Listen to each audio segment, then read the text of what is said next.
On the night when winter pressed its cold palm against London's windows, Almack's assembly rooms emptied with all the disorderly elegance peculiar to high society. Chandeliers dimmed, musicians packed away their instruments, and silk skirts whispered secrets across the polished floor as reputations were weighed and quietly amended. Outside, carriages clustered like dark beasts along St. James's Street, their lanterns cutting trembling halos through the fog. It was there, between the warmth of candlelight and the bite of night air, that Miss Eleanor Hartley suffered a humiliation so small it might have passed unnoticed, yet so sharp it lodged in the chest and refused to loosen. She had stood patiently beneath the chandeliers moments earlier, gloved hands folded, posture faultless, waiting to be claimed by conversation. She was not without beauty, though it was a subdued sort that required attention rather than demand. Her gown, carefully altered from last season, bore no jewels save a modest clasp at her throat. It marked her, to the practiced eye, as a woman of breeding whose circumstances had narrowed. Eleanor heard the murmur before she understood it, a voice remarking that gentility did not always survive a dwindled income, another replying that Almack's was no place for hopeful economies. No one addressed her directly. No one needed to. When the final bows were exchanged and the doors opened, Eleanor followed her aunt into the cold with practiced composure. Snow had softened to slush, and the street rang with footmen shouting names, wheels grinding, tempers fraying. Her aunt paused to confer with an acquaintance, and Eleanor, eager to escape the scrutiny she imagined everywhere, stepped forward when a carriage door swung open. The interior glowed faintly with candlelight, velvet cushions inviting and warm. She entered quickly, murmuring her thanks, and only then realized her mistake. She was not alone. Across from her sat a lady perhaps 10 years her senior, wrapped in dark silk, her expression composed yet keenly alert. For a breathless instant Eleanor's heart stalled. Impropriety thundered in her ears, and she reached instinctively for the door, stammering an apology. The lady raised one gloved hand, not sharply, but with a calm authority that halted movement without effort. "Pray, do not alarm yourself," the stranger said. Her voice was low, cultivated, unmistakably accustomed to obedience. "You have merely stepped where you did not intend." Eleanor flushed, mortified beyond speech. She offered her name at once, her lineage, the assurance that her aunt waited but a few paces away. Every syllable was an attempt to rescue dignity before it collapsed entirely. The lady listened with thoughtful attention, her eyes lingering not on the worn hem of Eleanor's gown, but on her careful phrasing, her restraint, the way she did not over-explain. At last, the lady inclined her head. "I am Lady Margaret Ashcombe," she said, as if granting a courtesy rather than demanding recognition. The name carried weight. Eleanor knew it instantly. Sister to the Duke of Ashcombe, widow, and a quiet architect of influence within the ton. Panic threatened anew, yet Lady Margaret's expression softened, curiosity sharpening into intent. The carriage did not move. Outside, voices rose and fell, but within that small velvet-lined chamber, time seemed briefly held. Lady Margaret asked Eleanor where she had been educated, how she occupied her days, whether she preferred reading aloud or in silence. The questions were polite, even casual, yet Eleanor sensed their purpose. She answered honestly, carefully, revealing nothing unbecoming and nothing false. When the carriage door opened again, it was Lady Margaret herself who summoned the footman and directed Eleanor safely back to her aunt. No censure followed, no hint of scandal. Instead, Lady Margaret offered a measured smile, one that lingered in Eleanor's thoughts long after the carriage rolled away into the fog. Eleanor returned home believing the night concluded, the mistake sealed and forgotten.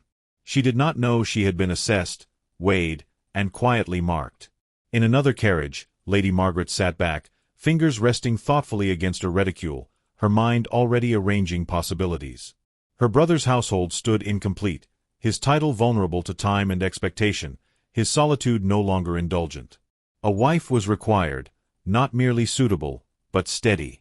"My brother needs a wife," Lady Margaret murmured to the empty carriage, the words less a scheme than a recognition. And somewhere between chance and design, a future shifted, unseen but inevitable. As Eleanor walked home, boots damp with melting snow, she chastised her haste while defending its necessity. Poverty allowed no indulgence for wounded pride.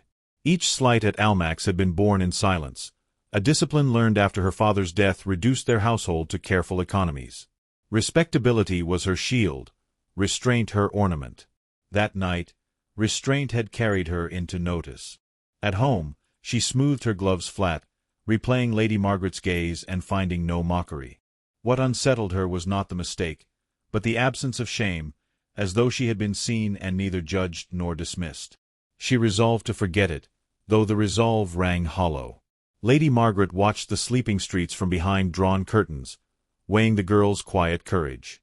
Society rewarded brilliance, yet endurance was rarer.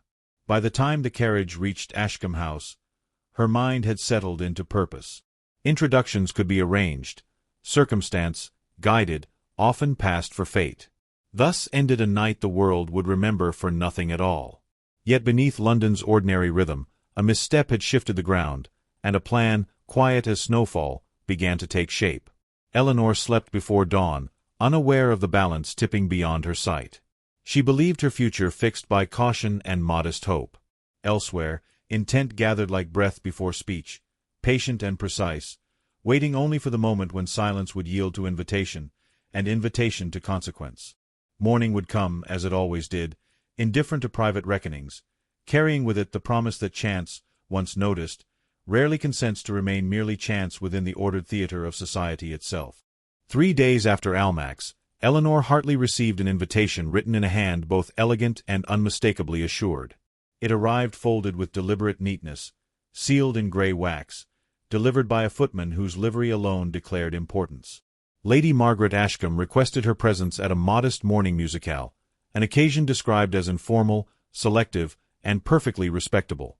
Eleanor read the note twice, her pulse quickening not with vanity but apprehension. Such invitations were never accidental. They were signals, and signals demanded response. Her aunt urged acceptance at once, relief softening her habitual caution. Declining would invite questions, attendance might invite hope. Eleanor dressed with care, choosing a gown plain enough to avoid presumption yet finely kept, as though dignity itself were stitched into the seams. When she arrived at Ashcombe House, she was received without spectacle, ushered through rooms that whispered wealth without display. Lady Margaret greeted her warmly, neither condescending nor familiar, and placed her among a circle curated with precision. It was there, amid soft music and polite murmurs, that Eleanor first observed the Duke of Ashcombe. He stood apart from the gathering, tall, reserved, his dark attire severe against the pale morning light. His expression suggested attentiveness without indulgence, a man accustomed to observation rather than exhibition. When Lady Margaret guided him forward, the introduction was brief, the exchange measured. He bowed, spoke her name once, and Eleanor felt the strange gravity of being truly seen. Their conversation was confined to neutral ground, books, the weather, the merits of silence over chatter. Yet beneath every word lay restraint, as though both understood the peril of excess. Eleanor sensed his distance was not indifference but discipline, an armor worn long enough to feel natural. When he excused himself, she felt neither relief nor disappointment, only awareness. In the days that followed, coincidence gathered momentum. Eleanor encountered Lady Margaret at a charity meeting, the Duke at a gallery viewing, his presence never unchaperoned, never inappropriate. Each meeting sharpened Eleanor's unease, for attention, however decorous, carried consequence. She noticed how others began to watch her, curiosity edging toward speculation. Whispers traveled faster than truth. The first token came quietly. A slim volume of poetry appeared on her chair during one gathering, its inscription limited to a single line, neatly penned, and signed. Eleanor recognized the verse at once. It was one she had once mentioned in passing. The gesture unsettled her more than any grand offering might have done. It suggested listening, and listening implied intent. With intent came scrutiny. A matron's raised brow, a delayed invitation. A conversation halted when Eleanor approached. Rumor, once stirred, required little nourishment. It was suggested she harbored ambitions beyond her station, that gratitude had sharpened into strategy. Eleanor bore it silently, yet the weight pressed upon her composure. The Duke did not speak of it until circumstance forced proximity. During a country visit arranged by Lady Margaret, rain confined the guests indoors, and Eleanor found herself momentarily alone with him near a tall window streaked with gray.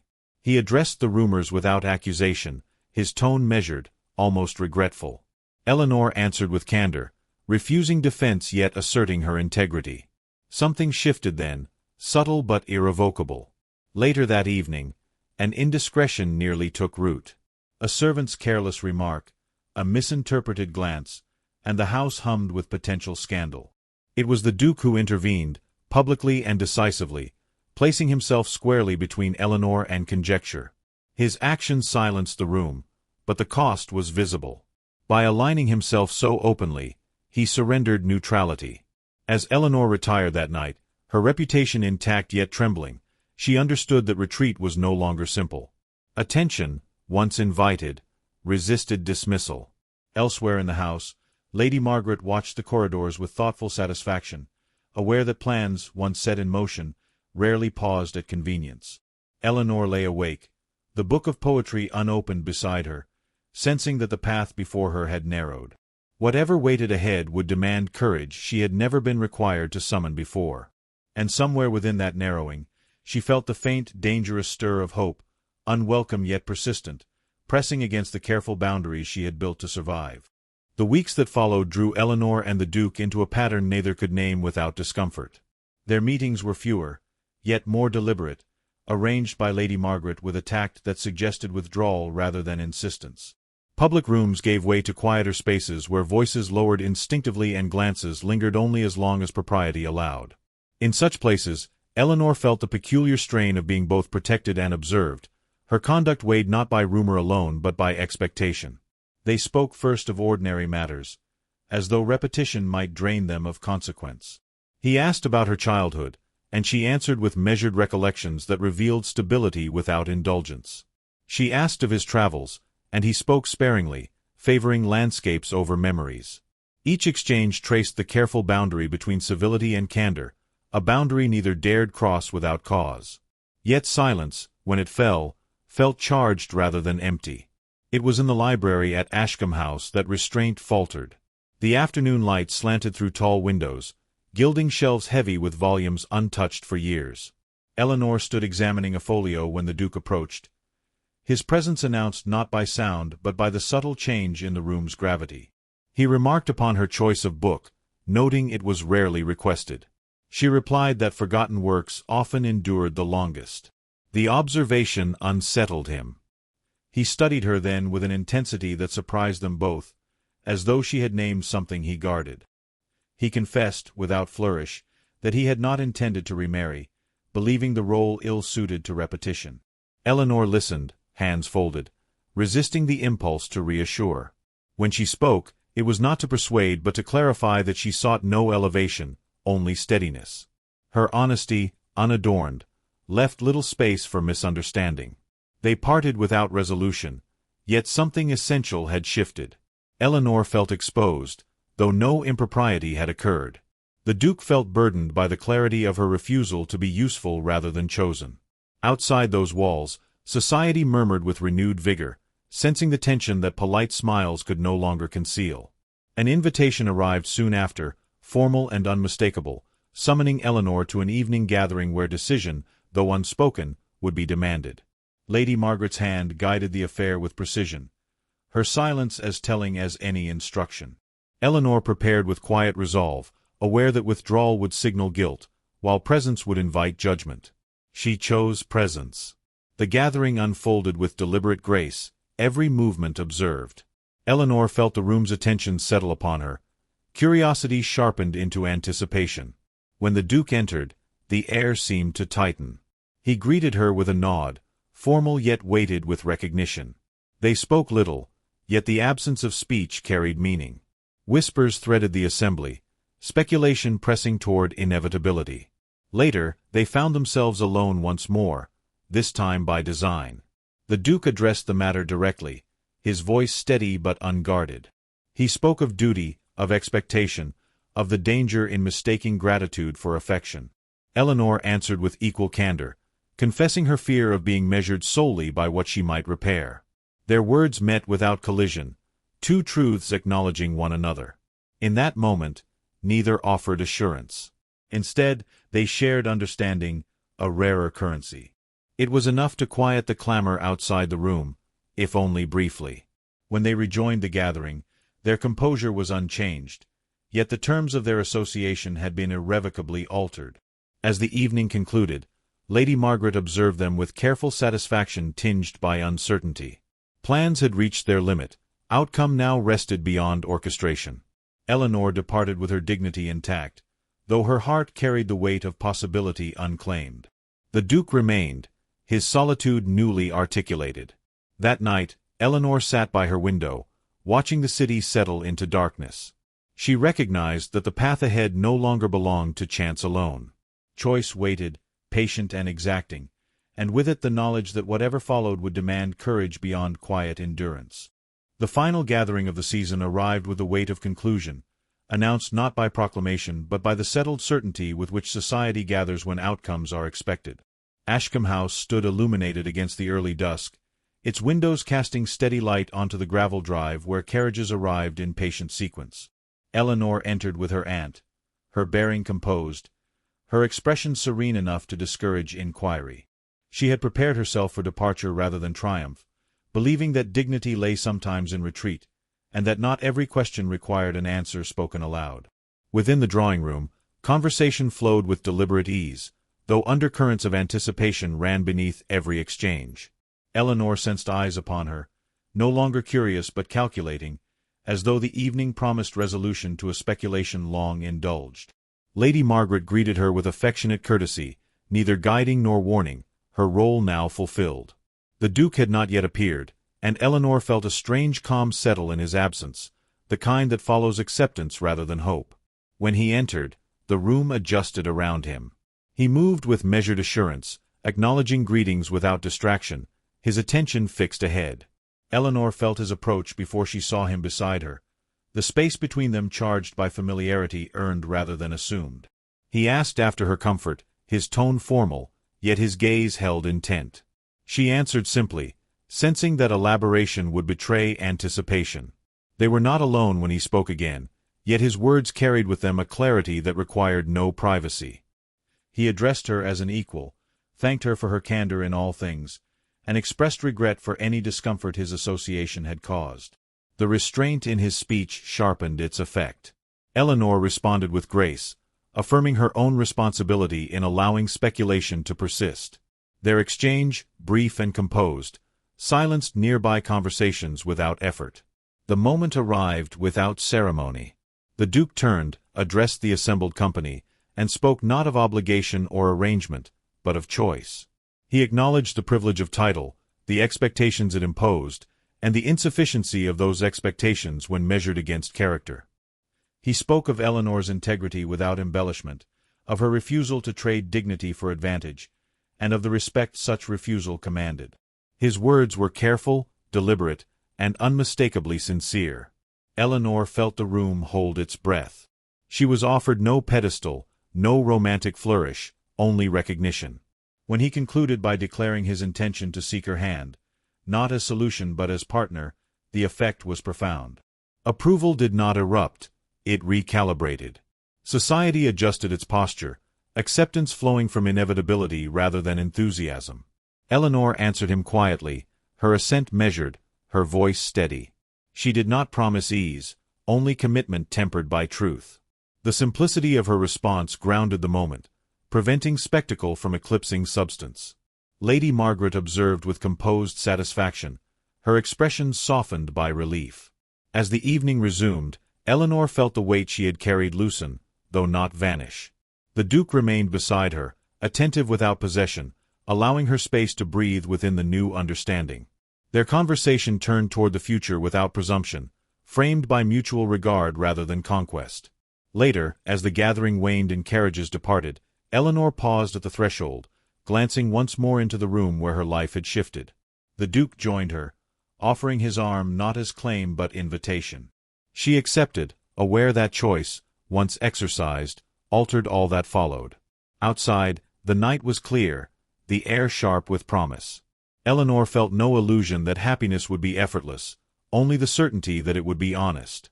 As the carriage moved away, Ashcombe House receding into light, She allowed herself a single moment of reflection. The wrong carriage had carried her not into disgrace, but into recognition, and recognition, once granted, demanded courage to uphold. The city settled behind them, indifferent as ever to individual fate. Yet within that indifference, two lives had aligned, not by chance alone, but by the quiet resolve to be seen fully and to choose without surrender. Eleanor rested her hands in her lap, composed, resolute, and unafraid of what remained unwritten, knowing that the truest endings are those that open gently into consequence.